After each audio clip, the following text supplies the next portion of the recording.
What's up, y'all? It's me, Tasha C. In a late video, I'll be reviewing Love, Sweat, and Heels Season 2. What is this? Episode 3.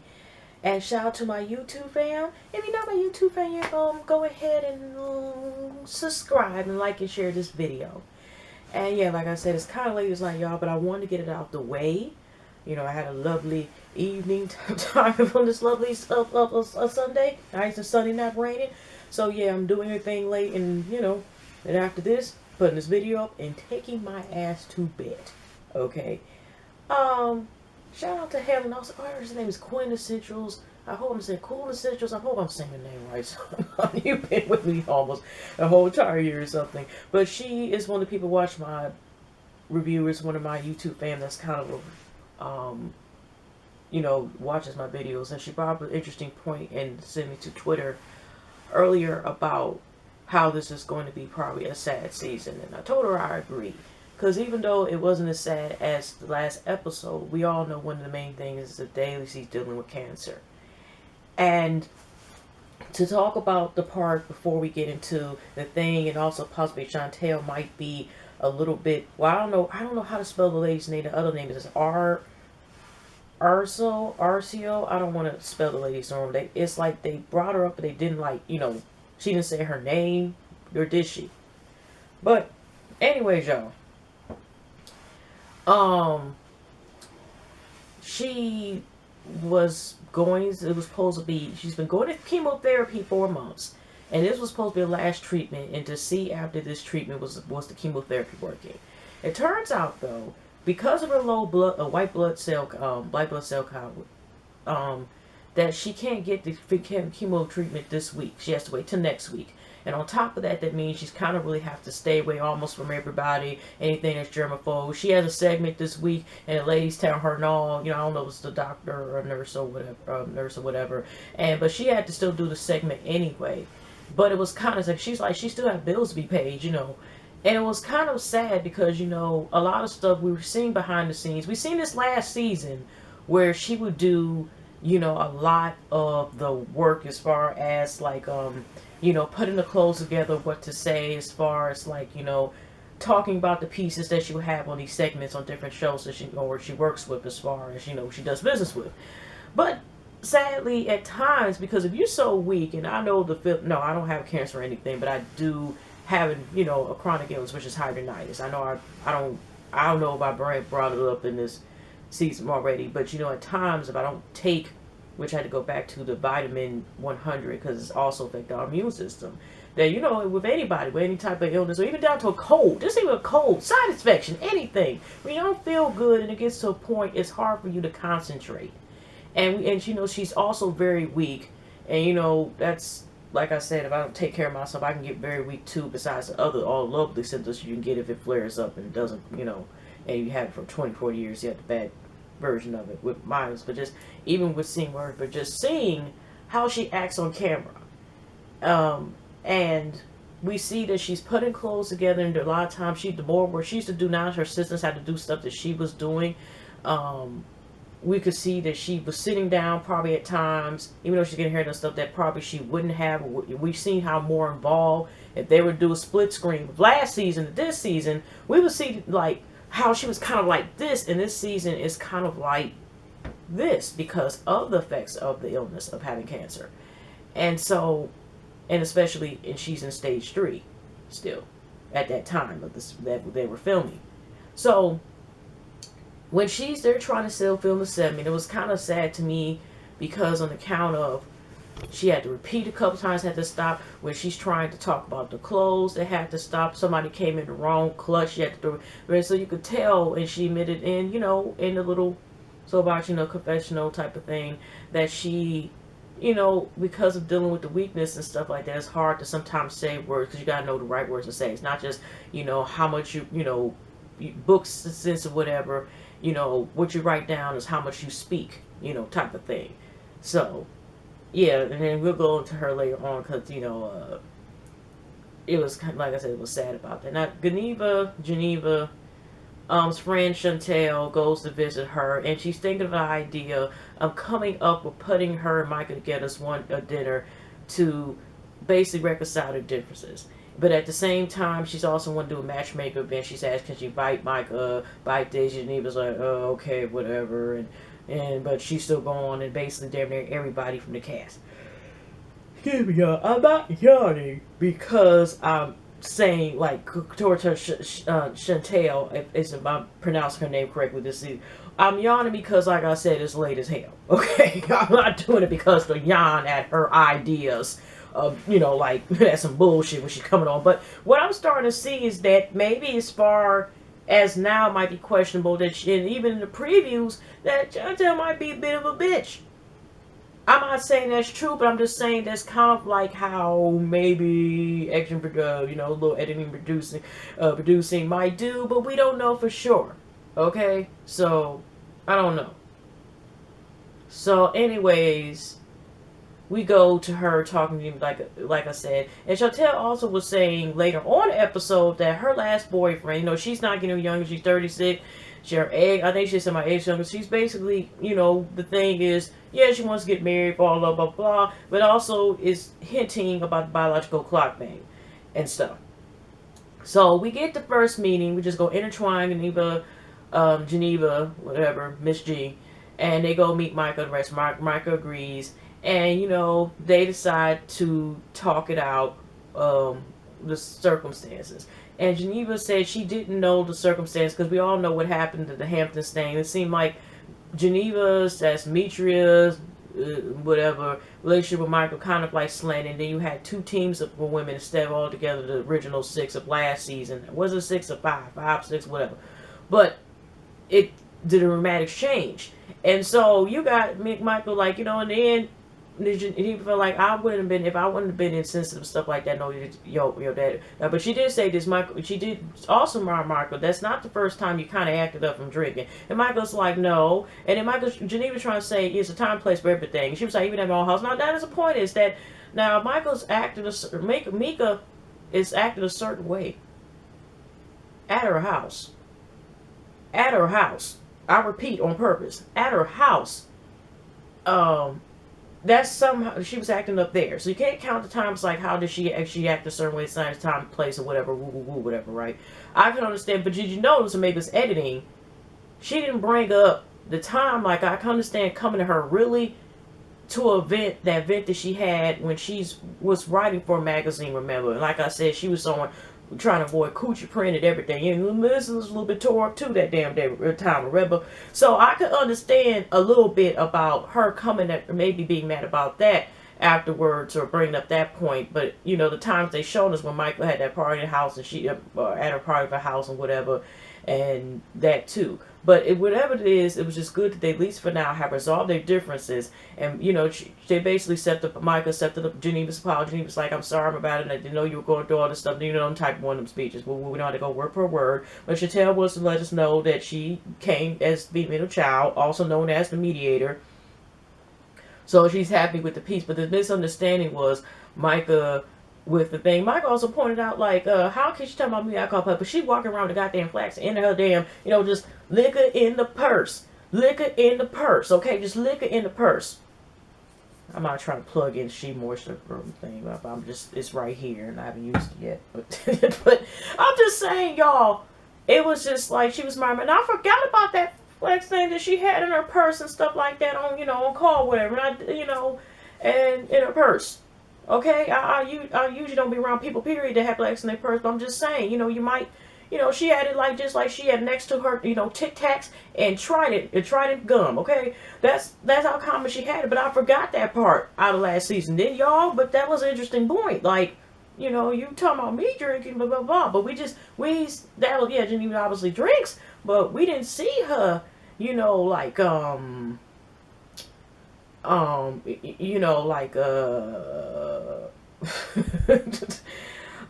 sitting here and going ahead and like on camera, like, well, where she has one, but we didn't see the same level with Mike. But it's just like I said, it's just that they're at peace. Micah also talks to her mom, and her mom, she was talking about her. It seemed like if it's not something through Jesus, something like religious thing that, it's like she really can't talk or vent to her mom. Of course, Terry's been getting some spiritual advice, and also known as, if I stay cool to mama, maybe I have a chance to get back with Micah again. Because I think Micah's mom did ask her, like, what's going between them and stuff. And she's like, we cool, spot, whatever, but this and that. But I do believe coincidence, because I mean, not to say just, it's nothing wrong with spiritual advising. Some people do be cool with their ex's parents and stuff like that, or whatever, or their ex's, family, other family members are cool with them. Not be spiteful, but sometimes, truth is stranger than fiction, and sometimes y'all will click and still be friends or whatever in another situation. I'm just saying that's not surprising, but I don't know. It just made it seem like Terry might be getting, be doing that, so that way it could be, that way the mom could be like, you know what? Terry is such a changed man. Yeah, he is such a nice man. You should give him another chance. He said he is going to the right path. He is going to marry you. Even showed me and text me, this picture of this ring from Tiffany's that he said he's going to get you, girl, my baby. I'm just saying that it just makes it appear that way, But it could be different. I could be wrong. But I'm just going by what I see. Just what I see. And so, like I said, after the dinner, here's the big. Now we see Melissa a couple scenes with her mom, and then her mom and I think are still. I don't know. I think her auntie, I don't know, was still there, but they didn't show her. And how Melissa, everybody been saying they were surprised the play is good, and it would be interesting to see. We could see it on DVD or something like that, or whatever. It would be interesting to see. And how people weren't expecting that out of her. And, but Melissa was happy that her mother's approval and, getting the word story. And they had like some past stories, like Melissa's the dad used to teach her, was teach her driver training, I think at 12 or something like that in the cemetery. And I think I could have sworn said that she said she stole the car at 8. Okay. And just, just our little memories and, as a child. And then we go to another scene that's, that stood out where she goes to the guy, I think, that helped her produce the play and stuff, the director of the play. And she wants to go back to real estate. And, it was a good run. And he said he cut off 20 minutes of the play because people were saying it was too long. So he just edited it. And they're going to, like, do a tour. They're not going to do, of course, Broadway. But he said they're going to do a tour. And she's like, she wants to make somebody, because Monica is named the character, which is based on Melissa, and she wants somebody. So, because once 2 weeks come, once she can only appear once in a while because she wants to get back on the real estate, gotta make that money, whatever. And he's like, you gotta be there for the first 2 weeks. And she just, I don't know, I don't remember whether or not if she is going to stick with going that or not. But she just like, you know what?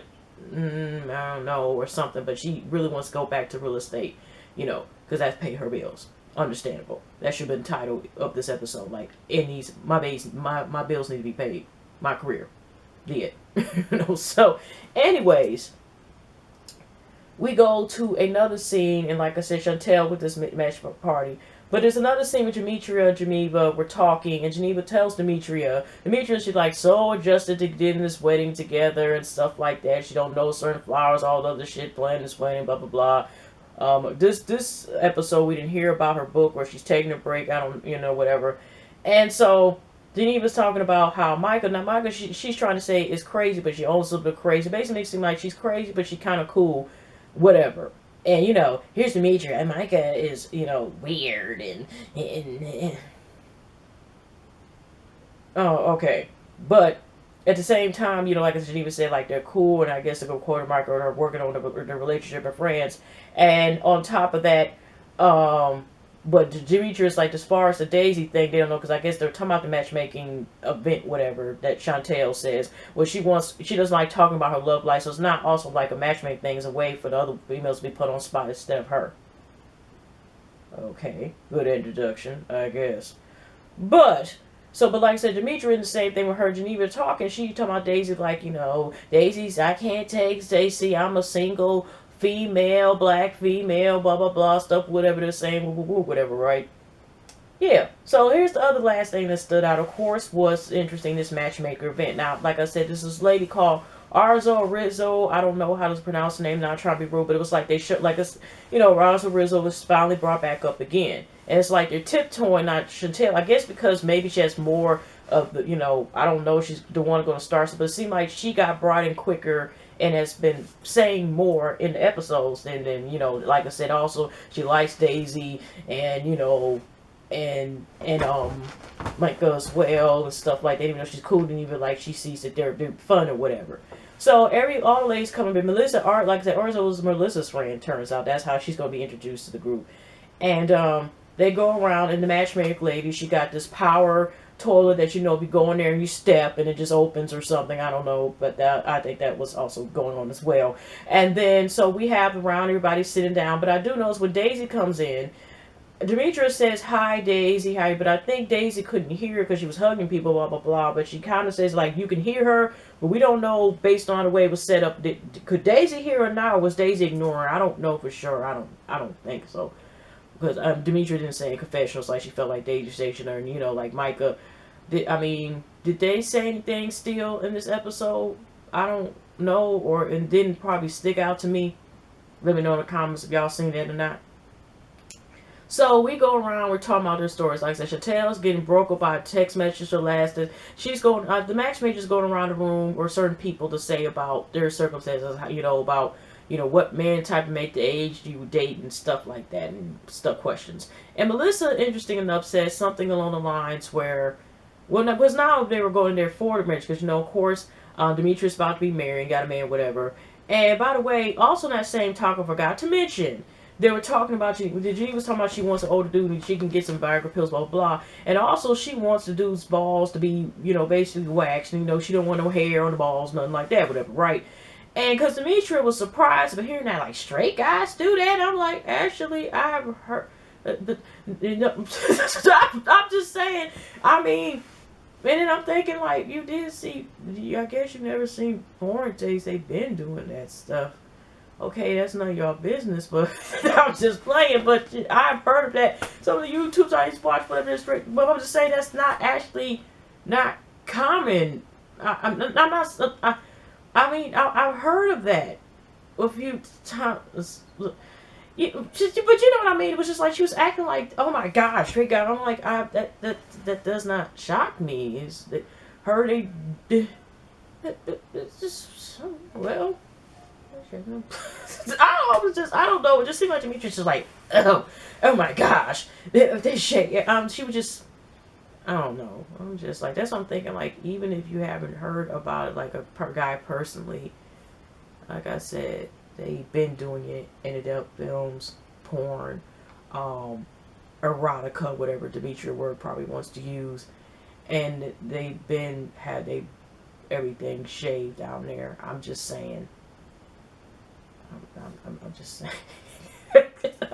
So that's what I'm taking. Maybe she hasn't seen none. But so we go fast forward. So like I said, we got Melissa saying in terms of about she would date a guy that's like, I think Chantel first was saying about a range to 37 to something, 36 to like in the 40s, something like that. And the woman said at least 37 and up or a certain range.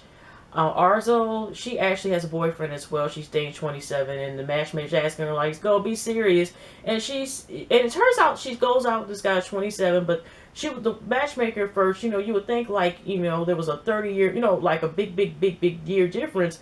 And she's only 36 and he's 27, and she's Muslim, and I don't want to sit here and be like say the wrong race or anything, defense, whatever. So, but she was saying like he's black, she comes from family that's why she keeps every relationship that she had away from her family, because you got religion, you got this different race, because she's a different race. I forgot. Did she say she's Afghanistan? I don't want to say the wrong thing and people get offensive, you know what I'm saying? So, but her boyfriend is a upcoming rapper, and I could have sworn his name is Yesterday, and I actually have heard of him before. I mean, I've been, but it's like, oh, you know, like you, some interviews that I heard of the name Yesterday. I could have sworn, like, yeah, I heard of that dude. I have. Makes me like when I get a chance to listen to this material just to see, you know, if he's ill. But I have heard of the dude named Yesterday, okay? So, it was interesting to hear that. But, you know, she do want, it ain't like she's sitting there having fun. And then we go to the Melissa thing. And Melissa's talking that she talks about, she said she would date up a guy that, you know, is up to the age of 55. And some of the women were getting grossed out by hearing that and stuff like that. But at the same time, not to say this, but there are some occasions I haven't seen you've seen it randomly, and also because the generation gap. I'm the last child, both parents my head, but you know, some of my have 4 brothers, and you know, a couple of one and a couple of them. You know, I'm just saying is that they grade agefully, and they're all 50 and up. They're all in their 50s. And what I meant to say is that, and I know men in 50s, you know, even on TV screens, you know, you got actors. I mean, some of these older, you know, older people, I don't know, 50 don't seem really that old to me, okay? I would date a 50, but I'm just saying is that, you know, they're not older people. Like, you know, like I said, I grew up in a generation gap, and most of my siblings they're almost old enough to have me. So that's why I kind of look at it that way, you know what I mean?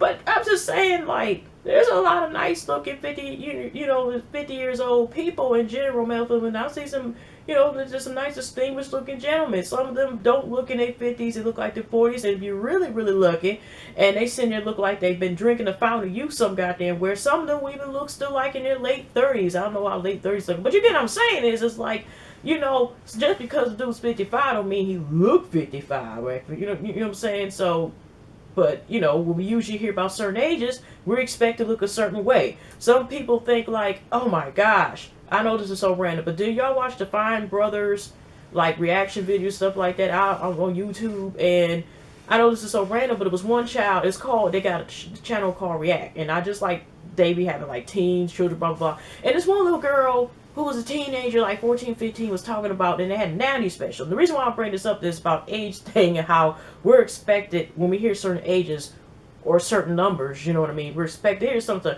When this child said, my sisters are so much older than me, way, way older. They're like 25 years old. 25 is old as hell, goddamn. I'm just saying. I mean, I just seen this episode like last week, real talk. So I'm just saying, when we hear certain numbers, and sometimes it don't have to be that old, and some people think like once you even hit 25, you old as fuck. Really?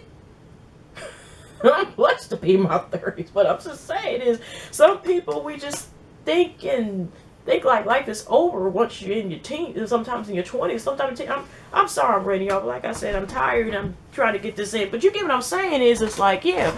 But then she's talking about she dating somebody for fun. I mean, talking for fun. And then here Chantel, what about his universe or something like that she was saying. And saying like, here you are giving up basically the goodies. And, you know, blah, blah, blah. Why are you giving this goodies, blah, blah, blah. And, you know, Melissa got to her period defended. And she was saying like she has her toys. And when she just saying, who says I'm sleeping with him? And even the marriage, the matchmaker, whatever, was talking about, well, usually when you hear for fun, that usually means like y'all screwing and stuff like that. Which I ain't gonna lie. I did think like for fun. I do think like fun is code word for fucking. But at the same time, I just feel like Chantel was saying like, well, why is you doing that? I was just, you know, it was just interesting for her to put her input in. Like, why would you do that? Blah, blah, blah. But if that's something she wants, or whatever the case is, that's her, you know. It was just like this. And Melissa was saying some big ass word that I don't know what the heck it is. And blah, blah, blah. And by the way, Geneva, you would tell like she's real cool with Chantel, even though they're 2 to 3 years as far as friendship. In the making, that she was like this when Chantel was talking about, you know, I have a London business degree. Here go Jimmy, show them, Geneva, show them receipts. And she was saying something like this, I'm just looking for something special. Here goes Geneva with the pom-poms again. Show them receipts. That's a real bitch right there. That's a real bitch. I'm like, oh my gosh. And, okay, never mind. Right. So anyway, you know, Melissa was just basically like, you have no words to be talking about what, basically like inputting or what the fuck I should do in my circumstances, or whether I'm giving the goodies or not, or if I'm fucking somebody or not fucking somebody, whatever. So Melissa had to do basically the church ringer and get up and walk. And I think, wasn't it Daisy or Michael was the one to get up there and talk to her so she can calm down her ears? It was one of them, but you know, the rest of them were just like, you know, waiting for her to calm down. So the other part is that has stood out, like I said, with that Winter Ladies, was the last story was that we were asking Daisy. And Daisy, of course, still doesn't feel comfortable about telling anybody else about her condition with her health. And she's just like this. Her man that she's been last dating has been Jesus, and she hasn't been. She's not, hasn't been, and worried about dating at the moment because she's worried about her career at the moment and just certain situations. And then all of a sudden, Daisy was like, "Okay, so she basically asked about me. Let me go ask about you. Have you been married?" And here goes the matchmaker. No, not to say like just because, a matchmaker, just because they've never been married, doesn't mean they don't know how to match people. Because some people can know how to match, can fix other people's stuff as opposed to in their own situation. You know what I mean? But at the same time, when she asked her why, guess what the matchmaker lady said? "Oh, I'm worried about my career." But she was all coming at Daisy like, career, what a problem, career, you worried about career type of thing. Basically like looking at her and saying some stuff, not like, terms like, that. And her, even Jermaine confession, and Daisy both agreed like, wait a minute, did you just come at her about choosing her career over worrying about looking for love and stuff? And then Jermaine and Daisy had a moment, they had just hugged it out or whatever. Michael's up there, Mika's up there with her wine like, wow. But, stylish and shocked at the same time. But they end up hugging it out because they did agree, like, how can you come at somebody who wants to do their career and you doing the same stuff on top of that? Like, how, people shouldn't be judging people neither, but, it is. But at the same time, when the terms like, how you gonna come at her and you doing the exact same thing? You putting your career in front of everything right now, and that's your, that's your life at the moment, but here she coming to her. So yeah, they had a hugging moment, and that's pretty much how it ended and what it stood out until next time. So it kind of just ended in a nice way where, they had a hugging moment and they just go from there. And then it pretty much ended. But anyway, y'all, sorry, that's all I got. Y'all, pleasant week, pleasant night, pleasant weekend. And I'll definitely see y'all the next video. And it won't be me doing it so late. But anyways, y'all take care.